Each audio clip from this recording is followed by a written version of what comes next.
বাড়িতে আজকে বিশেষ কিছু হচ্ছে। হ্যাঁ, আজকে জগন্নাথ চলে যাবে, সেই উপলক্ষে কিছু আয়োজন করা হয়েছে।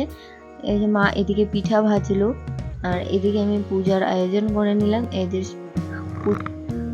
এদিকে আমি পূজা দিয়ে দিচ্ছি, এদিকে মা তো আমাকে আয়োজন করে দিয়েই দিয়েছে সব। জগন্নাথ চলে যাবে, সত্যি খুব খারাপ লাগছে।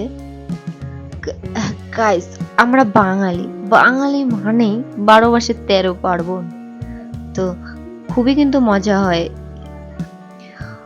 এদিকে পূজাও হয়, প্রসাদ বিতরণ করাও হয়, এটাই একটা অনেক আনন্দের লাগে আমার কাছে।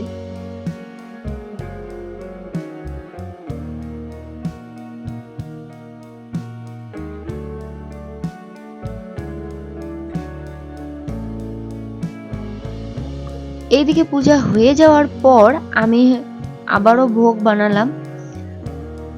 এটাকে মিষ্টি ভাতও বলতে পারো, কেশর দিয়ে মিষ্টি ভাত।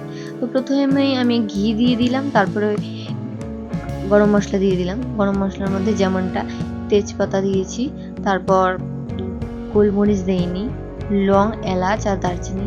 দারচিনি ছোট্ট একটা দিয়েছি, বেশি দিইনি।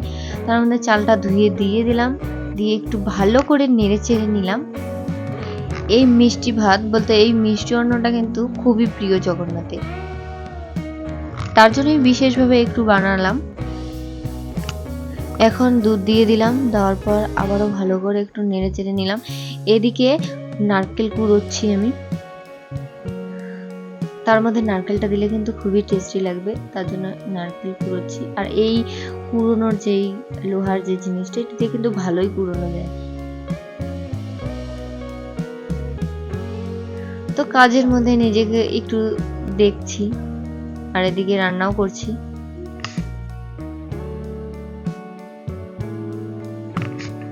এদিকে কমপ্লিট হয়ে গেছে, ভোগ দিয়ে দিলাম।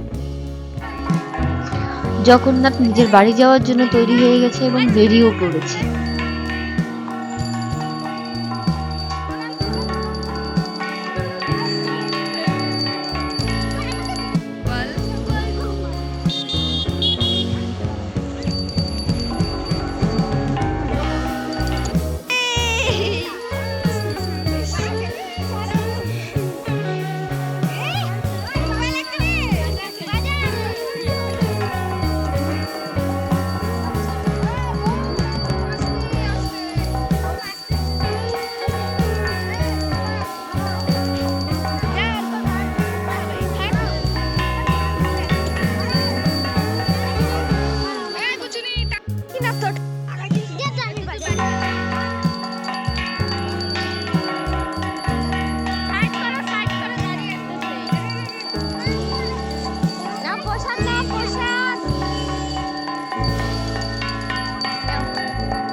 প্রসাদ নাও, প্রসাদ।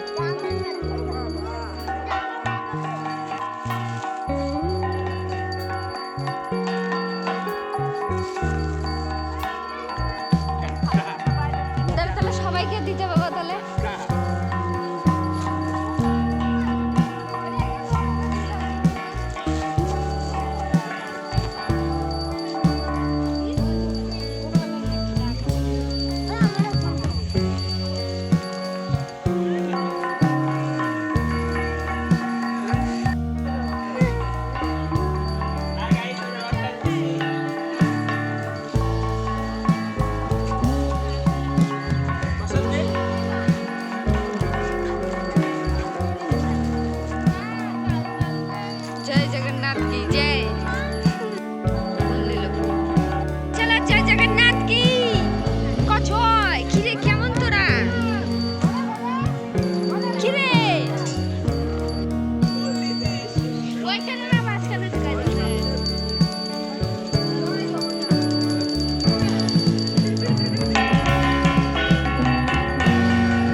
মিশিয়ে দিই নাকি না?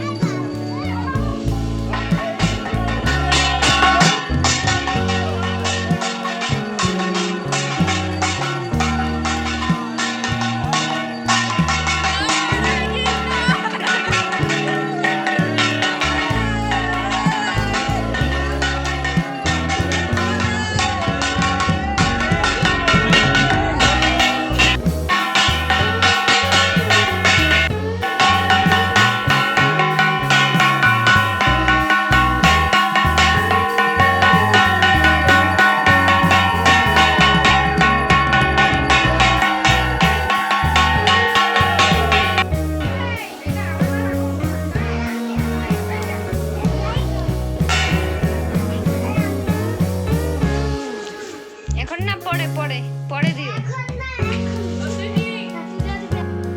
ভোগের প্রসাদ এখন ভক্তদেরকে দেব।